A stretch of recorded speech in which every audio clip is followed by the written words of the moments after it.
Did you know any Pyrus over there? Elm Street Pyrus, Ludus Park Pyrus? Well, you talk about Palmer, a block right there by that Red's liquor store.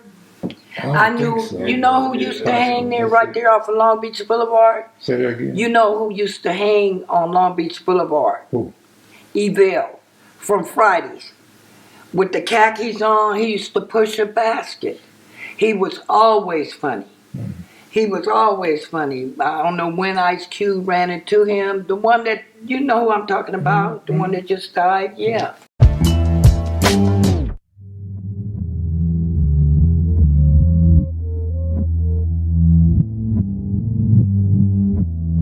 For the dime moves and the lokes, for the 6-4s on spokes, for the OGs that did a dime, came back around on parole, for the homegirls with the scrap game, little homies that gang bang, from Pelican Bay to YA, rearrange your mind frame. Yeah, I know what you've been through, shit you had to go tend to. Your mama gave birth on the turf. I was the founder.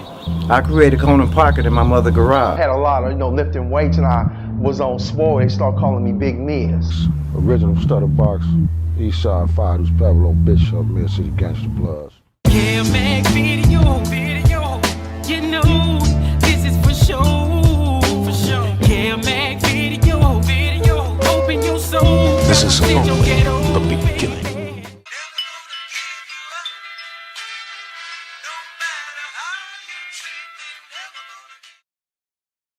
I used to go right there. I used to go, I forgot the guy, Reebok. I think his name was Reebok.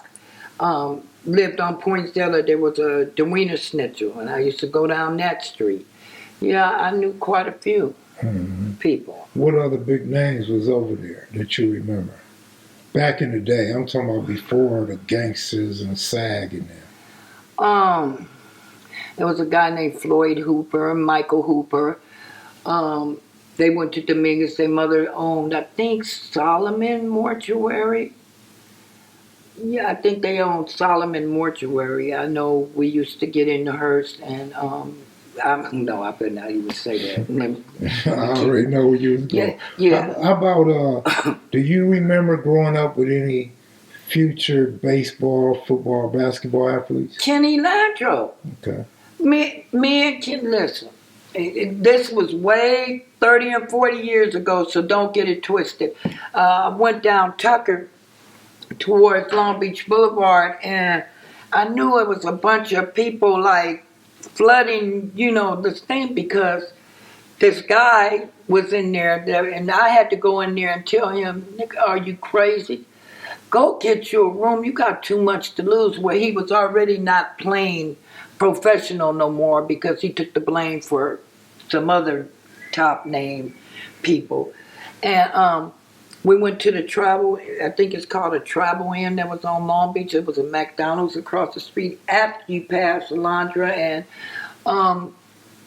to do that, because I mean, even though I smoked crack, I had some kind of decency. If these people are working you, they're pulling up and they're serving you your own shit. So anyway, we stayed at the motel we got it all night, but the nigga, when I would come out the bathroom, he would be under the bed, and I'm like, what's wrong? And the nigga swooping down paparazzi was, taking pictures of him. I don't want my one-tooth ass to be on the Enquirer, you know what I'm saying? I've been around a lot of people. I knew you with Brooks. Very good. I'm not going to get into detail, but I'll tell you this. If they are watching them, I forgave a lot of people that did some real foul shit to me. Tell me the story about when you got shot. It was July the 2nd, 1981. July the 1st, 1981, this young man went to Jerry's liquor store, and the guy had Shirley Temple curls, and he tried to rob the man, but he was shermed up, and the man started busting on him, and he froze. Well, the same day on the 1st, I had went and bought a Farrah Fawcett wig with Shirley Temple curls, and we were smoking Sherm, and I told him, wait a minute, since he didn't want to share no more Sherm, he's like, smoke this bowl. It was Colombian red and gold out at that time, which they probably called skunk or whatever. Now, and when I bent down, like I said, this is July the 2nd, he had flipped out and pulled the gun out and it went off. So by me bending down and the gun goes off by him pulling out, he was getting ready to blow my brains out. He thought I was that Mexican that busted on him the day before. But when I turned around, the gun was here and I pushed him. He shot me right here, put the gun back to his stomach, and he was like, pow, pow, pow. And I said, oh, this motherfucker crazy. I broke and ran. He shot one more time. So it was one in me, four in him, and one in the wall. My homeboys ran in. So he dropped the gun. I ran next door going towards Oaks Park, but next door. He ran towards Mona, going towards Martin Luther King. And my homeboys ran in the house and stole the gun. So when Reggie Wright, Bookman, and Reynolds came, they was, by that time I seen the hole in my eye and the PCP start coming out of my system. They was like, so you shot, we have no suspect, we have no gun, and you sitting here bleeding. Well, they thought I had cut my eye on the coat hanger antenna on my TV, because when he shot me, the blood got on that. But I called Linwood Sheriff, and they caught him running towards Martin Luther King Hospital, and it hurt me bad because that was my friend, and then them people turned against me thinking that I shot him, but I didn't shoot him, he shot himself. You know, and I just thank God. So they ended up taking me to Compton PD until he got out of surgery, 7 hours, and they said, you remember shooting somebody? He said, yeah, a Mexican named Angie live on Atlantic Drive. I lived on Rosen Oaks. So he went to San Quentin at the age of 19. And I moved to, my mother owned the house on Gibson. So I moved over there because I didn't want to have nothing to do with the hood, since they going to turn against me as good as I was to them. You know what I'm saying?